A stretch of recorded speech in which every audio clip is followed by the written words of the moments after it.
Now, look at it this way. See the whole vast world as infinite states. All states. If they're all states, and you are an immortal being, you are not a state, you are immortal. You enter a state, and the state becomes alive. Therefore, you are not to blame if you enter a state unwittingly, and it's a horrible state. Men not knowing that you are in a state, they condemn you. But you have to express the contents of that state. If you enter the state of poverty, you have to experience poverty. If you remain in it, you must go and drink that to the very last drop, the dregs of that cup. If you go into any state and remain in that state, you're going to drink it to the very last drop. But you can get out of a state. You don't have to remain in it if you know it's a state.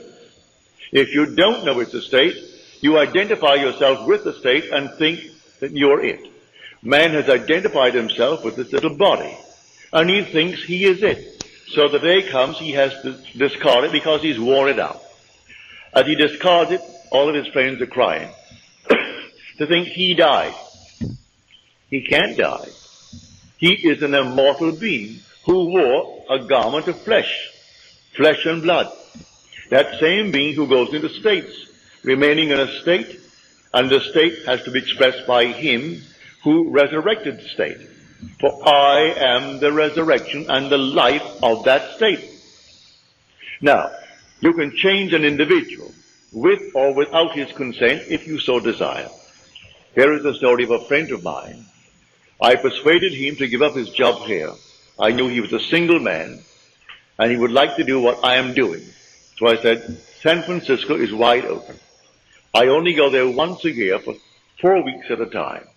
Now I have reduced it to 2 weeks at a time. But I used to go, in the early years, 4 weeks. I said, they need someone badly who knows this law. You can't teach the promise because you do not know it. You can tell it, but from hearsay, because you have not experienced the promise. But you do know the law. And you are presentable, you are a gentleman, you go up there, I will not give you any money. But I will give you my mailing list of 500. It's a live list.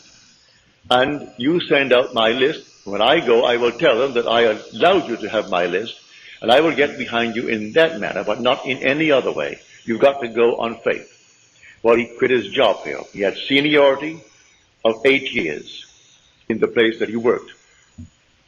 He goes up to San Francisco, and he made arrangements to open. He had a little dog, lovely little dog, and he was walking this dog one afternoon before he opened. And a man came over and greeted him and said, what a nice little dog you have. And then after the usual greetings, he said, can you help me out? I haven't eaten today. I'm out of work.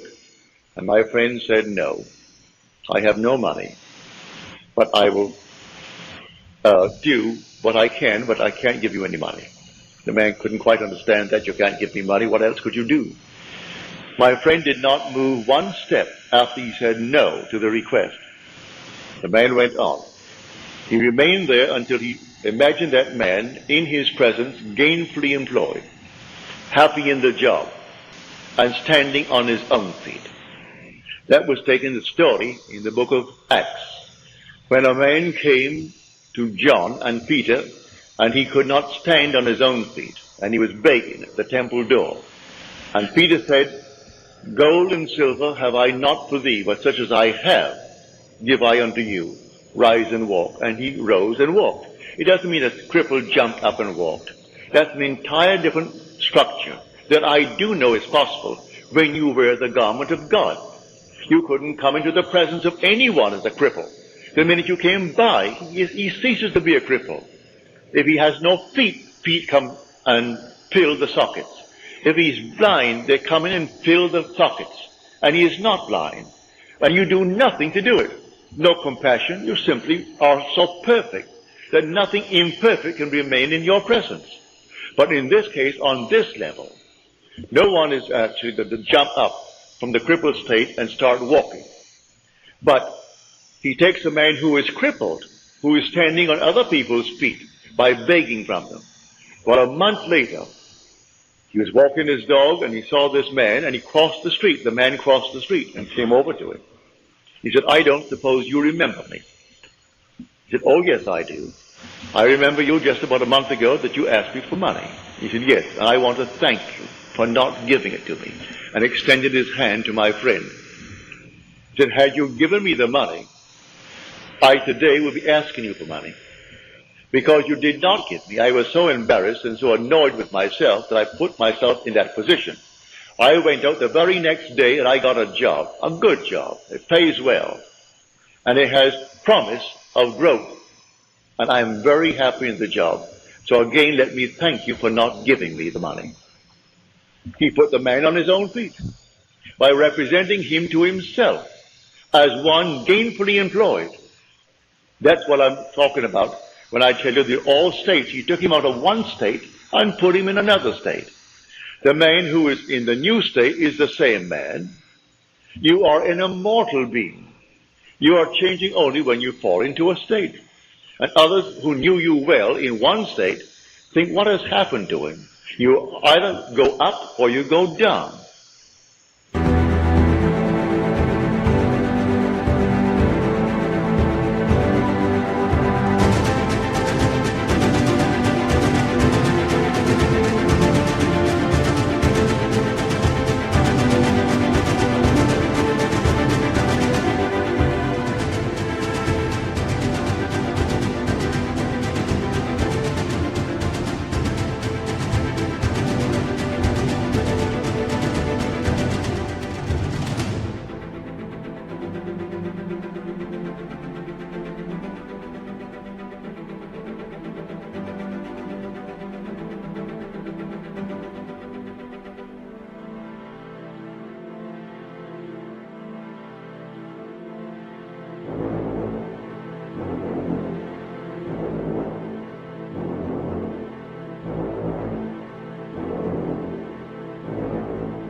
If they see a radical change and they wonder what has happened to him.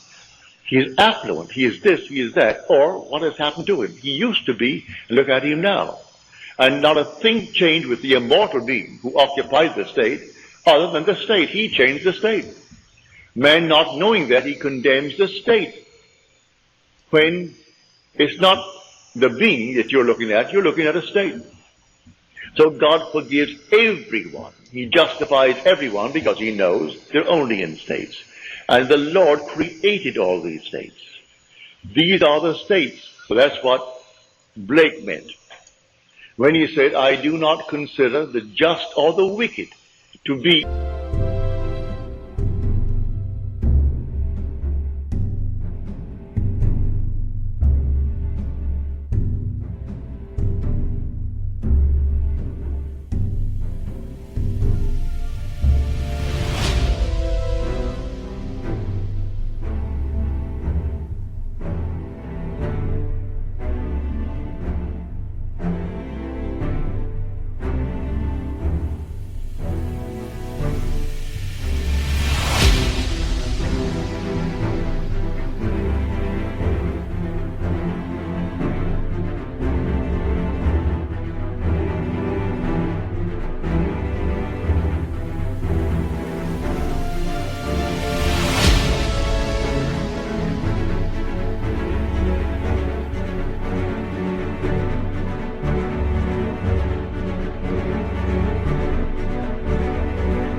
in a supreme state, but to be every one of them states of the sleep, which the soul may fall into in its deadly dreams of good and evil, when it left paradise, following the serpent.